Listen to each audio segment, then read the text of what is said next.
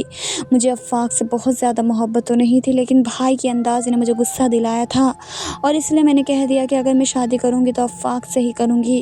بھابھی نے بھی میری حمایت کی تو بھائی نے ان پر بھی غصہ کیا، لیکن میں کسی صورت اپنی بات سے پیچھے نہ ہٹی۔ میری ضد کو دیکھتے ہوئے بھائی نے بھابھی سے کہا کہ ٹھیک ہے، میں تمہارے بھائی سے اپنی بہن کی شادی کروانے کو تیار ہوں، لیکن اگر کبھی تمہارے بھائی نے اسے کوئی دکھ پہنچایا تو سب سے پہلے میں تمہیں اس گھر سے نکال دوں گا۔ بھابھی راضی ہو گئے اور انہوں نے ہی اماں ابا کو اس رشتے کے لیے راضی کر لیا اور دیکھتے ہی دیکھتے میں افاق کی دلہن بن گئی۔ لیکن میرے ابا اور بھائی نے میرے حق میں ٹھیک ہی سوچا تھا۔ افاق بالکل ہی میرے قابل نہیں تھا، کبھی وہ نوکری پر جاتا تو کبھی نوکری چھوڑ کر بیٹھ جاتا۔ اس کا مزاج پل میں تولا پل میں ماشا ہوتا، کبھی بے انتہا محبت سے پیش آتا، کبھی اس قدر غصے میں ہوتا کہ مجھ پر ہاتھ اٹھاتا۔ میں اس رشتے میں بند کر پوری طرح پھنس چکی تھی، لیکن کبھی میں نے پلٹنے کے بارے میں نہ سوچا، کیونکہ مجھے ڈر تھا کہ میری وجہ سے بھائی اور بھابھی کا گھر بھی خراب نہ ہو جائے، کیونکہ بھابھی اب بھائی کے بچے کی ماں بھی تھی اور اسی خیال نے مجھے باندھ رکھا تھا۔ لیکن سارے ظلم اور سختی ایک طرف اور طلاق کا داغ دوسری طرف تھا، اور اس لیے افاق کے ساتھ رہنا ممکن ہو گیا تو میں نے گھر چھوڑنے کا فیصلہ کر ہی لیا۔ مگر ایک دفعہ پھر افاق نے حلالے کا راستہ نکال کر مجھے روک لیا تھا، لیکن مجھے معلوم تھا کہ یہ راستہ مجھے جہنم تک لے جائے گا۔ افاق مجھے اور اس فقیر کو کمرے میں چھوڑ کر خود باہر سے دروازہ لگا کر نہ جانے کہاں چلا گیا اور میں چکرا کر بے ہوش ہو گئی، اور جب صبح مجھے ہوش آیا تو میری دنیا لٹ چکی تھی، کیونکہ اس فقیر نے دونوں ہاتھ بندھے ہوئے تھے اور میرا بھائی افاق کے ساتھ میرے سر پر کھڑا تھا۔ افاق میرے بھائی کے ساتھ مظلومیت کا ناٹک کرتے ہوئے کہہ رہا تھا کہ اس کی بہن کا اس فقیر کے ساتھ پہلے سے ہی دن چکر تھا۔ روزانہ یہ فقیر ہمارے گھر پر چکر کاٹتا اور اکثر تو آپ کی بہن رات کو اسے سونے کے لیے بھی گھر میں بلا لیا کرتی۔ میں نے کبھی اس ڈر سے یہ بات آپ لوگوں کو نہ کہی کہ میری بہن مریم کا گھر خراب نہ ہو جائے، لیکن آپ کی بہن اپنی حرکتوں سے باز نہ آئی، اور جب آپ کی بہن کا دل چند لمحوں کی ملاقاتوں سے نہ بھرا تو کل رات آپ کی بہن نے خود اسے رات گزارنے کے لیے بلا لیا۔ اس سے پہلے بھی پتہ نہیں آپ کی بہن کتنی دفعہ یہ حرکت کر چکی ہے، لیکن وہ ہمیشہ مجھے نیند کی دوا ملا کر کھانا کھلاتی تھی، اس لیے مجھے پتہ نہ چل سکا۔ کل رات میں نے کھانا نہ کھایا اور سونے کا ڈرامہ کیا تو مجھ پر یہ سچ کھل گیا کہ آپ کی بہن تو میری جگہ اس فقیر کے ساتھ رات گزارنے لگی ہے۔ افاق کی باتوں پر بھائی مجھے نفرت سے گھور رہے تھے اور میں حیرانی سے اپنے شوہر سے اس بدلے ہوئے انداز کو دیکھ رہی تھی۔ اس نے بڑی ہی مکاری سے مجھ پر الزام تراشا تھا۔ اس فقیر کے دونوں ہاتھ میرے بھائی نے باندھے تھے اور وہ بیچارہ بھی خود میرے ساتھ ساتھ نیند کی دوائی کھا کر بے ہوش ہو گیا تھا۔ افاق نے ان دونوں کو ہی اپنے جال میں پھنسایا تھا۔ وہ مجھے طلاق دے چکا تھا، لیکن پچھتاوا اسے مجھے طلاق دینے پر نہیں تھا، بلکہ اسے اپنی بہن کے گھر کو بچانے کا تھا۔ مجھ سے تو افاق کا دل بھر چکا تھا اور اس لیے اس نے میری عدت کے بہانے پورا منصوبہ تیار کر کے مجھے میرے بھائی کی نظروں میں گرا دیا۔ افاق بڑی چالاکی سے کہہ رہا تھا کہ بھائی آپ چاہیں تو آس پوس والے لوگوں سے بھی پوچھ سکتے ہیں کہ میری غیر موجودگی میں یہ فقیر سارا دن ہمارے دروازے پر رہتا تھا اور رات ہمارے گھر میں ہی سوتا تھا۔ میرے گزرے اس 2 سال میں ایک دفعہ بھی اپنے گھر سے افاق کی کوئی شکایت نہ کی تھی، اس لیے میرے گھر والوں کو اور بھی خاص کر میرے بھائی کو افاق سے تو کوئی گلہ نہیں تھا۔ لیکن افاق نے جس طرح میرے خلاف پورا منصوبہ بنایا تھا، بھائی میرے خلاف ہو گئے اور بندھے ہوئے فقیر کو 2-4 لات مارنے کے بعد مجھے یہ کہہ کر چلے گئے کہ آج سے تمہارا ہم سے کوئی تعلق نہیں۔ افاق نے اپنا پورا دماغ چلا کر اپنی بہن کا گھر بچا لیا تھا اور مجھے ہمیشہ کے لیے میرے گھر والوں کی نظروں میں گرا دیا۔ افاق نے مجھے طلاق بھی اس لیے دی تھی کیونکہ اس کا کسی اور کے ساتھ چکر چل رہا تھا، اور اسی بات کو لے کر میری جب اس سے بحث ہوئی تو انہوں نے مجھے طلاق دے دی، اور جب میں گھر چھوڑ کر جانے لگی تو افاق نے صاف کہہ دیا کہ مجھے کوئی غلط فہمی ہوئی ہے، ان کا کسی کے ساتھ کوئی چکر نہیں۔ میں بھی بے وقوف تھی جو ہر بار کی طرح اس بار بھی ان کی باتوں میں آ گئی اور اپنے بھائی کا گھر بچانے کے لیے اپنی زندگی داؤں پر لگا بیٹھی، اور میرا وہی بھائی جو پورا سچ جانے بغیر مجھے دھتکار گیا تھا۔ لیکن مجھے اپنے بھائی سے کوئی گلہ نہیں تھا، کیونکہ افاق جیسا گھٹیا انسان سے شادی کرنے کا میرا اپنا فیصلہ تھا۔ بھائی کے جانے کے بعد افاق نے فقیر کو کھول دیا اور کہنے لگا کہ دیکھو میں نے تمہیں در در کی ٹھوکریں کھانے کے لیے نہیں چھوڑا، بلکہ تمہارا نکاح اس فقیر کے ساتھ کروا دیا ہے۔ اب تم اس کے ساتھ اس کی جھوپڑی میں جا کر زندگی گزارو۔ وہ فقیر میری زندگی کا سارا سچ جان چکا تھا، اس لیے وہ اپنی جگہ سے اٹھا اور میرا ہاتھ پکڑ کر مجھے افاق کے گھر سے باہر لے آیا۔ کہنے لگا کہ میرے پاس تمہیں دینے کے لیے بہت کچھ تو نہیں، لیکن میں تمہیں عزت کی زندگی دے سکتا ہوں۔ میں آج بھی اسی فقیر کے ساتھ زندگی گزار رہی ہوں، لیکن اب اس نے مانگنے کا کام چھوڑ کر میرے کہنے پر مزدوری کا کام شروع کر دیا ہے۔ وہ مجھے ایسا عیشہ تو نہ دے سکا، لیکن اس نے جو عزت مجھے دی تھی اس سے ہی میری زندگی میں نئی روشنی بھر دی تھی۔ کبھی کبھی میں سوچتی ہوں کہ اگر میں اپنے ماں باپ کی بات مان لیتی اور افاق کے سامنے نہ جاتی، یا اپنے بھائی کے سمجھانے پر افاق سے شادی کا فیصلہ نہ کرتی، تو شاید آج میری زندگی ایسی نہ ہوتی۔ آپ لوگ ہی مجھے بتائیں کہ میں نے کہاں غلطی کی تھی جو مجھے اتنی بڑی سزا ملی، اور کیا میں نے اس فقیر کے ساتھ زندگی گزارنے کا فیصلہ لے کر اپنے حق میں ٹھیک کیا؟ اپنی قیمتی رائے ہمیں ضرور دیجیے۔ دھنیہ واد دوستو۔